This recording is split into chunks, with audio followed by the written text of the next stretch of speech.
नमस्कार विद्यार्थी मित्रांनो, मराठी नोकरी यूट्यूब चॅनलवर आपल्या सर्वांचं स्वागत आहे। आज आपण या व्हिडिओमध्ये वनरक्षक भरती सराव प्रश्नपत्रिका पाहणार आहोत। मित्रांनो, या व्हिडिओमध्ये आपण वनरक्षक भरती 2023 मध्ये जे काही विचारण्यात आलेले महत्त्वाचे प्रश्न होते ते प्रश्न आपण या व्हिडिओमध्ये रिव्हिजन म्हणून घेणार आहोत। आणि हे सर्वचे सर्व प्रश्न आपल्याला TCS पॅटर्न नुसार विचारण्यात आलेले सामान्य ज्ञानचे प्रश्न आहेत। मित्रांनो, या व्हिडिओमध्ये आपण टोटल 20 प्रश्न घेत आहोत पूर्ण त्याच्या स्पष्टीकरणासह। त्यामुळे आपल्याला या व्हिडिओची जर PDF डाउनलोड करायची असेल तर मराठी नोकरी या नावाने आपलं टेलिग्राम आहे, सोबतच आपलं WhatsApp ग्रुप देखील आहे। दोघांच्याही लिंक्स मी तुम्हाला डिस्क्रिप्शन मध्ये देत आहे, त्या ठिकाणी जाऊन आपण त्यांना जॉइन करा आणि आपल्याला प्रत्येक व्हिडिओची PDF त्या ठिकाणी उपलब्ध करून दिलेली आहे।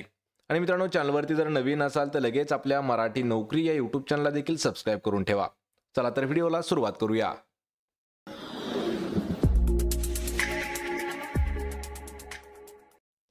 तर पहा, आपला प्रश्न पहिला आहे, खालीलपैकी कोणती नदी प्रामुख्याने महाराष्ट्र राज्याशी संबंधित असणारी नदी आहे? काय विचारलं आपल्याला? महाराष्ट्र राज्याशी प्रामुख्याने संबंधित असणारी किंवा राज्याशी संबंधित निगडित असणारी नदी कोणती आहे? प्रश्नाचं जर उत्तर येत असेल तर आपल्याला 3 ते 5 सेकंदामध्ये आपण प्रत्येक प्रश्नाचं उत्तर मित्रांनो कमेंट करून देऊ शकता। तर या प्रश्नाचं योग्य उत्तर आहे पहा पर्याय क्रमांक 2। तर जी गोदावरी नदी आहे ही दिलेल्या नदीपैकी म्हणजेच गंगा, यमुना आणि ब्रह्मपुत्रा या नद्यांपैकी गोदावरी ही जी नदी आहे ही महाराष्ट्र राज्याशी संबंधित असणारी महत्त्वाची नदी आहे। गोदावरी नदी प्रामुख्याने महाराष्ट्र राज्याशी निगडित येते।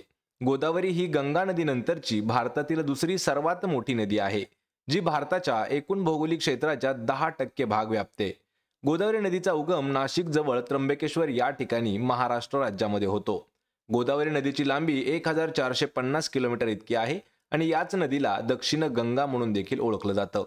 मित्रांनो, आपल्याला याच्यावरती 2 प्रश्न हे पोलीस भरतीमध्ये सुद्धा विचारण्यात आले होते। त्यापैकी प्रश्न असा विचारला होता की गोदावरी नदी कोणत्या ठिकाणी उगम पावते? तर त्र्यंबकेश्वर या ठिकाणी। राज्य विचारलं तर महाराष्ट्र राज्यात। आणि गोदावरी नदीची लांबी किती आहे? तर 1450 किलोमीटर एवढी। आणि या प्रश्नाचं उत्तर काय असणार आहे? आपल्या पर्याय क्रमांक 2 गोदावरी नदी। यानंतरचा प्रश्न आहे, प्रधानमंत्री ग्रामोदय योजना PMGY कोणत्या वर्षी सुरू करण्यात आलेली योजना आहे? मित्रांनो, ही जी योजना आहे ही खूप महत्त्वाची योजना आहे पहा। तर ती योजना कोणत्या वर्षी सुरू करण्यात आली? या प्रश्नाचं योग्य उत्तर आहे पहा पर्याय क्रमांक 1। तर 2000 साली। लक्षात ठेवायचं आहे, 2000 साली प्रधानमंत्री ग्रामोदय योजना जी आहे ही सुरू करण्यात आलेली आहे। ग्रामीण भागातील गरीब लोकांचे जीवनमान सुधारण्यासाठी 2000 साली प्रधानमंत्री ग्रामोदय योजना ही सुरू करण्यात आलेली होती। त्याच योजनेला PMGY या नावाने देखील शॉर्टकटमध्ये त्याला ओळखलं जातं। तत्कालीन पंतप्रधान श्री अटल बिहारी वाजपेयी यांच्या नेतृत्वात ही योजना सुरू करण्यात आलेली होती। या ठिकाणी सुद्धा 2 प्रश्न जे आहेत हे पोलीस भरतीमध्ये विचारण्यात आले होते। त्यातील पहिला प्रश्न काय होता की PMGY कोणत्या वर्षी सुरू झाली? वर्ष आहे 2000 या वर्षी।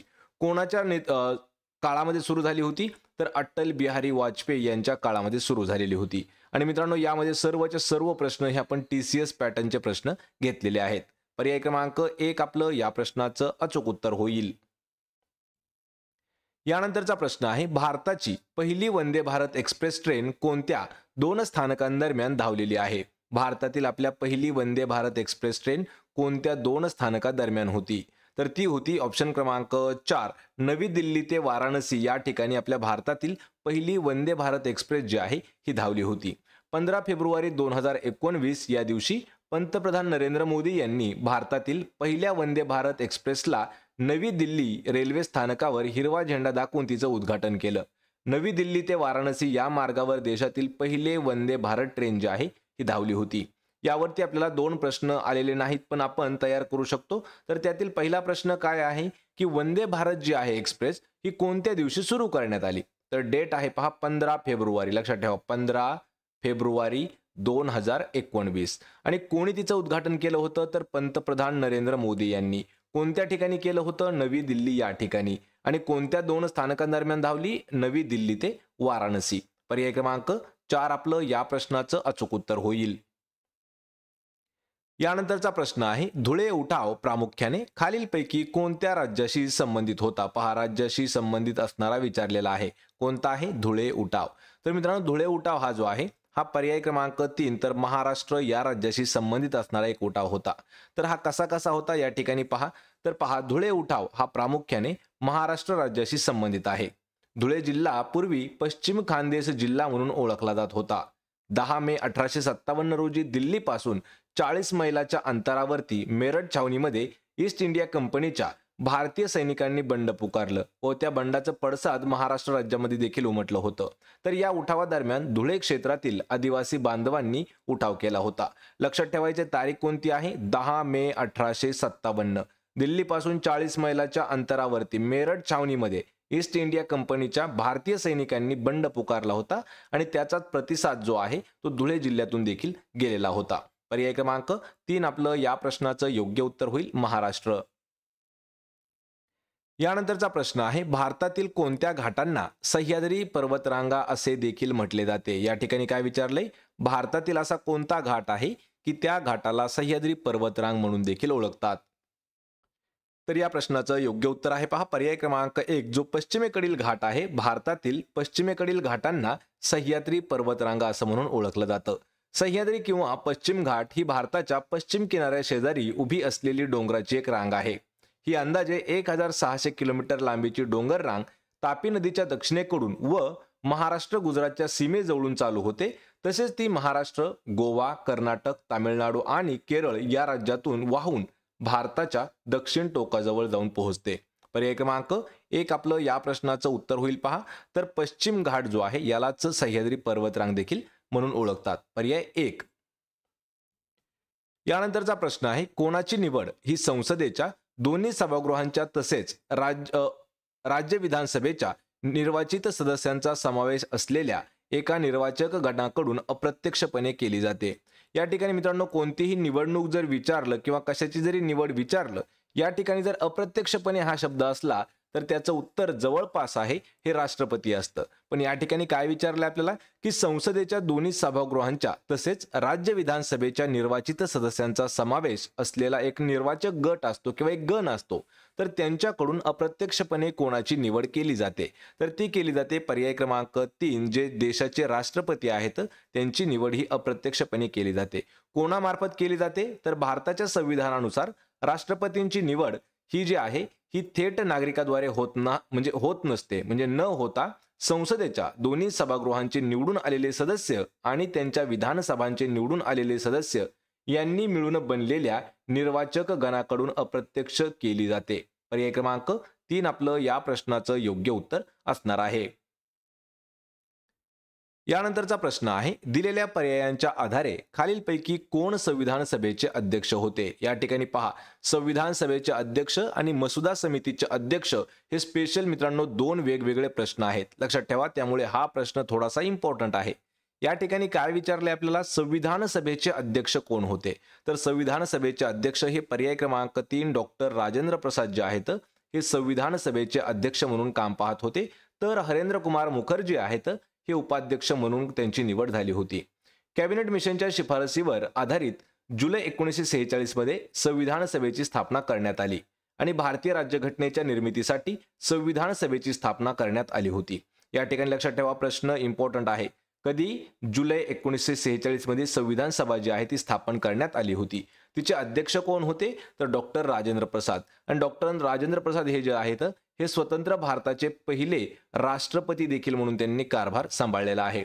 पर्याय क्रमांक 3 आपलं या प्रश्नाचं योग्य उत्तर असणार आहे. या ठिकाणी मित्रांनो तुमच्यासाठी एक प्रश्न आहे की संविधान सभेचं सोडून द्या, पण मसुदा समितीचे अध्यक्ष कोण होते? आपल्याला यावरती कमेंट करून आपण उत्तर द्यायचं आहे. यानंतरचा प्रश्न आहे, यापैकी कोणता दख्खनच्या पठाराचा भ्रंशिंत किनारा आहे आणि तो गोंडवाना महाद्वीपाच्या विभाजनादरम्यान तयार झाला आहे असे मानले जाते? प्रश्न हा जो आहे हा आपल्याला MPSC मध्ये सुद्धा विचारण्यात आला होता. ज्या ठिकाणी पहा, भूगोलाचा जो पॅटर्न आहे त्यामध्ये हा प्रश्न विचारण्यात आला होता. यापैकी कोणता म्हणजे काय विचारलंय की दख्खन पठारांचा भ्रंशिंत किनारा आहे आणि तो गोंडवाना महाद्वीपाच्या विभाजनानंतर तयार झालेला आहे असं मानलं जातं. तर या प्रश्नाचं योग्य उत्तर आहे पहा पर्याय क्रमांक 1 तर पश्चिम घाट हे आपलं उत्तर असणार आहे. पश्चिम घाट हा दख्खनच्या पठाराचा भ्रंशिंत किनारा आहे आणि तो गोंडवाना महाद्वीपाच्या विभाजनादरम्यान तयार झाला आहे असं मानलं जातं. सह्याद्री पर्वत पश्चिम घाट म्हणून देखील ओळखला जातो. या ठिकाणी एक कन्फ्यूज होणारा प्रश्न आहे पहा, सह्याद्री पर्वतालाच पश्चिम घाट म्हणून देखील ओळखलं जातं आणि ही सुमारे 1600 किलोमीटर लांबीची पर्वतरांग आहे, जी भारताच्या पश्चिम किनारपट्टीला समांतर असून गुजरात, महाराष्ट्र, गोवा, कर्नाटक, केरळ आणि तामिळनाडू या राज्यातून जाऊन भारताच्या दक्षिणेकडील टोक असलेल्या कन्याकुमारी पर्यंत ती जाऊन पोहोचते. पर्याय एक आपलं या प्रश्नाचं अचूक उत्तर होईल. यानंतरचा प्रश्न आहे, अरबी समुद्राच्या शाखेच्या मार्गात कोणती पर्वतरांग अडथळा म्हणून कार्य करते? सरळ सरळ प्रश्न आहे, अरबी समुद्राच्या शाखेमध्ये कोणती पर्वतरांग अडथळा म्हणून येते? तर या प्रश्नाचं अचूक उत्तर आहे पहा पर्याय क्रमांक 4, जो पश्चिम घाट पर्वतरांग आहे मित्रांनो. तर ही पश्चिम घाट पर्वतरांग अडथळा म्हणून काम करते पहा अरबी समुद्राच्या शाखेच्या मार्गामध्ये. तर भारताच्या पश्चिमेला असलेल्या समुद्राला अरबी समुद्र असे म्हटलं जातं. अरबी समुद्र हा उत्तर हिंद महासागराचा एक प्रदेश आहे, जो उत्तर पूर्वेला आणि सोमालयाच्या पश्चिमेला भारतीय द्वीपकल्पाने आणि पूर्वेला अरबी द्वीपकल्पाने तसेच उत्तरेला पाकिस्तान आणि इराण आणि दक्षिणेला पाकिस्तान आणि इराणनी वेढलेला आहे. पर्याय क्रमांक 4 आपलं या प्रश्नाचं अचूक उत्तर होईल पश्चिम घाट. यानंतरचा प्रश्न आहे, कोणत्या शहरातील कृत्रिम बुद्धिमत्ता केंद्राला छत्रपती शिवाजी महाराज यांचं नाव देण्यात येणार आहे? या ठिकाणी प्रश्न खूप महत्वाचा आहे पहा. तर खालीलपैकी असं कोणतं शहर आहे आणि त्या ठिकाणची जी कृत्रिम बुद्धिमत्ता केंद्र आहे म्हणजे काय AI सेंटर जे आहे, तर त्या AI सेंटरला छत्रपती शिवाजी महाराज यांचं नाव देण्यात आलेलं आहे किंवा येणार आहे. तर या प्रश्नाचं उत्तर होईल पहा पर्याय क्रमांक 2, तर लंडन. हा प्रश्न खूप महत्वाचा आहे मित्रांनो. तर लंडनमधील कृत्रिम बुद्धिमत्ता म्हणजे AI या केंद्राला छत्रपती शिवाजी महाराजांचं नाव देण्याची घोषणा महाराष्ट्र दौऱ्यावर आलेले जे लंडनचे महापौर होते पहा मायकल मिलेनी, तर यांनी फेब्रुवारी 2024 मध्ये ही घोषणा केलेली होती. पर्याय क्रमांक 2 आपलं या प्रश्नाचं अचूक उत्तर असणार आहे लंडन या ठिकाणी. यानंतरचा प्रश्न आहे पहा, कोणत्या देशात जागतिक हायड्रोजन शिखर परिषद 2024 आयोजित करण्यात आली होती? मित्रांनो, हा जो प्रश्न आहे हा आपण करंट अफेअर्स 2024 चा महत्वाचा प्रश्न घेतलेला आहे. जागतिक हायड्रोजन शिखर परिषद 2024 कोणत्या ठिकाणी आयोजित करण्यात आली? तर या प्रश्नाचं उत्तर आहे पर्याय क्रमांक 4, तर नेदरलँड हा जो देश आहे, लक्षात ठेवा देश महत्वाचा आहे. नेदरलँड या देशामध्ये जागतिक हायड्रोजन शिखर परिषद 2024 आयोजित करण्यात आली होती. पर्याय क्रमांक 4 आपलं उत्तर होईल. यानंतरचा प्रश्न आहे, गुगामल राष्ट्रीय उद्यान महाराष्ट्रातील खालीलपैकी कोणत्या जिल्ह्यामध्ये स्थित आहे? मित्रांनो, हा जो प्रश्न आहे हा आपल्याला 2023च्या वनरक्षक भरतीमध्ये 2 वेळा विचारण्यात आला होता आणि हा प्रश्न आपल्याला तलाठी भरतीमध्ये सुद्धा विचारण्यात आला होता, पण त्यावेळी फक्त तो 1 वेळा विचारण्यात आलेला आहे. गुगामल राष्ट्रीय उद्यान महाराष्ट्रातील कोणत्या जिल्ह्यामध्ये आहे? या प्रश्नाचं उत्तर आहे ऑप्शन क्रमांक 1, तर अमरावती या जिल्ह्यामध्ये आहे पहा गुगामल राष्ट्रीय उद्यान. आणि हे जे उद्यान आहे हे वाघांसाठी आरक्षित ठेवण्यात आलेलं उद्यान आहे. थंड वातावरण, धबधबे, तलाव, हिरवेगार गवत यामुळे उन्हाळ्यातील जे पर्यटन स्थळ आहे म्हणून या उद्यानाचं महत्व आहे. पर्याय क्रमांक 1 आपलं या प्रश्नाचं अचूक उत्तर होईल. यानंतरचा प्रश्न आहे, हिरोशिमा दिन खालीलपैकी कोणत्या दिवशी पाळला जातो? मित्रांनो, हा प्रश्न इम्पॉर्टंट आहे. हिरोशिमा दिन आणि अशाच पद्धतीचे आपल्याला जर जे जागतिक दिनविशेष आहेत सोबतच आपल्याला परीक्षेत विचारले जाणारे जे राष्ट्रीय दिनविशेष आहेत यावर देखील आपण एक व्हिडिओ घेतलेला आहे. त्या दोघांच्याही लिंक्स मी तुम्हाला डिस्क्रिप्शन मध्ये देत आहे. तर हिरोशिमा दिवस हा जो आहे तर हा 6 ऑगस्ट या दिवशी पाळला जातो. 6 ऑगस्टला असतो पहा हिरोशिमा दिन, 9 ऑगस्ट असतो नागासाकी दिन आणि 12 ऑगस्ट असतो जागतिक युवक दिन. मित्रांनो, हा जो 6 ऑगस्ट आहे तर त्या दिवशी जपानमधील जे हिरोशिमा शहर आहे तर त्या शहरावरती युएसएने म्हणजे अमेरिकेने दुसऱ्या महायुद्धामध्ये ॲटम बॉम्ब टाकला होता आणि 9 ऑगस्टला नागासाकी या शहरावर टाकला होता. हिरोशिमा आणि नागासाकी हे दोन्हीही जे शहर आहेत तर हे जपान या देशामधले शहर आहेत. पर्याय क्रमांक 1 आपलं या प्रश्नाचं उत्तर होईल. यानंतरचा प्रश्न आहे, एका उत्पादितीचे दुसऱ्या उत्पादितात रूपांतर होण्याच्या दराला काय म्हटले जाते? सरळ सरळ प्रश्न आपल्याला हा अर्थशास्त्रावरती विचारण्यात आलेला आहे आणि जे वनरक्षक भरती झाली त्यामध्ये अशा पद्धतीचे प्रश्न हे खूप वेळा विचारण्यात आलेले आहेत. एका उत्पादिताचे दुसऱ्या उत्पादितात रूपांतर होण्याच्या दराला काय म्हणतात? तर त्या दराला म्हटलं जातं MRT. ऑप्शन क्रमांक 3. सर्वात पहिल्यांदा आपण MRTचा फुल फॉर्म पहा. MRT म्हणजे काय? Marginal rate of transformation. Marginal rate of transformation याच्या मदतीने कमोडिटीचे अतिरिक्त युनिट तयार करण्यासाठी खर्चाचं विश्लेषण केलं जातं आणि हे उत्पादन संभाव्यता सीमारेषेचे जवळून विणलेलं आहे. जे समान संसाधने वापरून दोन वस्तूंच्या उत्पादनावरील संभाव्यता दर्शवते. MRT हा शब्द लक्षात ठेवा. MRTचा फुल फॉर्म काय आहे? Marginal rate of transformation. आणि कशाला म्हटलं जातं? एका उत्पादिताचे दुसऱ्या उत्पादितात रूपांतर होण्याचा जो दर आहे त्याला म्हटलं जातं MRT. ऑप्शन क्रमांक 3 आपलं या प्रश्नाचं उत्तर होईल.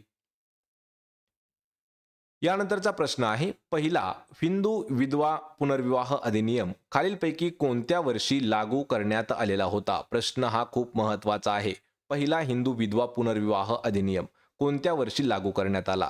तर ते वर्ष आहे ऑप्शन क्रमांक 2 1856 या वर्षी. प्रश्न मित्रांनो हा इम्पॉर्टंट आहे. पहा 1856 1857 हे दोन्ही वर्ष खूप महत्त्वाचे आहेत इतिहासाच्या दृष्टीने.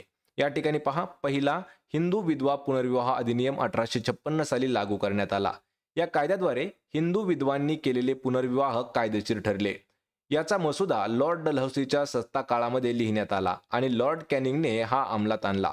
हा कायदा 1857च्या स्वातंत्र्य युद्धाआधी 27 जुलै 1856 रोजी अंमलात आणण्यात आला. पर्याय 2 आपलं या प्रश्नाचं अचूक उत्तर असणार आहे. यानंतरचा प्रश्न आहे, ठराविक मार्गांवरील 2 क्षेत्रामधील लोकांनी त्यांच्या गुरांसह केलेल्या हंगामी स्थलांतराला काय म्हटले जाते? या ठिकाणी हा प्रश्न आपल्याला भूगोल या विषयावरती देखील विचारण्यात आला होता. या ठिकाणी काय एक हंगामी स्थलांतर विचारलेलं आहे, त्याला काय म्हटलं जातं? तर त्याला म्हटलं जातं पर्याय क्रमांक 1 तर ऋतुचारण स्थलांतर असं म्हटलं जातं. कशाला म्हटलं जातं? तर ठराविक मार्गावरील 2 क्षेत्रामधील लोकांनी त्यांच्या गुरांसह केलेल्या हंगामी स्थलांतराला ऋतुचारण स्थलांतर असं म्हटलं जातं. आणि या ठिकाणी काय आहे, कायमस्वरूपी किंवा तात्पुरत्या राहण्याच्या उद्देशाने एका ठिकाणाहून दुसऱ्या ठिकाणी जाणं याला स्थलांतर म्हणतात. आणि या ठिकाणी ऋतुचारण स्थलांतराची ही व्याख्या आहे. पर्याय क्रमांक 1 आपलं या प्रश्नाचं उत्तर होईल. यानंतरचा प्रश्न आहे, ज्या भागात वार्षिक पर्जन्यमान साधारणपणे 80 सेंटीमीटर पेक्षा कमी असते त्या भागात कोणत्या प्रकारची शेती केली जाते? हा देखील प्रश्न भूगोलाच्या दृष्टीने खूप महत्त्वाचा आहे. आणि मित्रांनो TCS जे आहे ना, हे आपल्याला फक्त आणि फक्त 5वी ते 12वी पर्यंतचे जे स्टेट बोर्डचे पुस्तक आहेत त्यानुसारच प्रश्न घेत असतं. या ठिकाणी काय विचारलंय की ज्या भागामध्ये पर्जन्यमान साधारणपणे 80 सेंटीमीटर पेक्षा कमी असतं त्या भागामध्ये कोणत्या प्रकारची शेती केली जाते? तर त्या ठिकाणी ऑप्शन क्रमांक 2 तर कोरडवाहू शेती केली जाते. लक्षात ठेवा, 80 सेंटीमीटर पेक्षा कमी पाऊस जर असेल तर कोरडवाहू शेती केली जाते. कारण ती शेती कोणत्याही पाण्यावर न येता ती केवळ आणि केवळ पावसाच्या पाण्यावरच येते. अशा शेतीला कोरडवाहू शेती असं म्हणतात. पर्याय 2 आपलं या प्रश्नाचं अचूक उत्तर होईल. यानंतरचा प्रश्न आहे, उत्तर भारतात लोकप्रिय झालेल्या मंदिर स्थापत्य शैलीला कोणत्या नावाने ओळखले जाते? कोणत्या ठिकाणी उत्तर भारतामध्ये लोकप्रिय म्हणजे फेमस झालेली एक मंदिर स्थापत्य शैली होती, त्याला काय नाव देण्यात आलं? तर त्याला नाव देण्यात आलं होतं पहा ऑप्शन क्रमांक 3 तर नागर शैली किंवा नागर स्थापत्य कला म्हणून त्याला ओळखलं जात होतं. नागर शैली किंवा नगर शैली ही उत्तर भारतीय हिंदू मंदिरांच्या वास्तुकलेच्या 3 शैलींपैकी एक आहे. वास्तुशास्त्रानुसार नागर शैलीतील मंदिराचे जे बांधकाम आहे हे पायापासून ते कळसाच्या टोकांपर्यंत चौकोनी असते. आणि दक्षिण भारतामध्ये द्रविड मंदिर किंवा द्राविड मंदिर स्थापत्य शैलीचा विकास करण्यात आलेला आहे. पर्याय क्रमांक 3 आपलं या प्रश्नाचं योग्य उत्तर होईल, नगर शैली. यानंतरचा प्रश्न आहे, डॅश हे सती प्रथेला आव्हान देण्यासाठी पुढाकार घेणारी पहिली व्यक्ती होते व लवकरच ते त्यांच्या आयुष्यभरासाठीचे धर्मयुद्ध बनले. या ठिकाणी थोडंसं कॉम्प्लिकेटेड करण्यासाठी TCS जे आहे ना हे 1-2 ओळी मुद्दाम टाकत असतं. या ठिकाणी हा प्रश्न आहे आणि प्रश्न थोडासा महत्त्वाचा देखील आहे.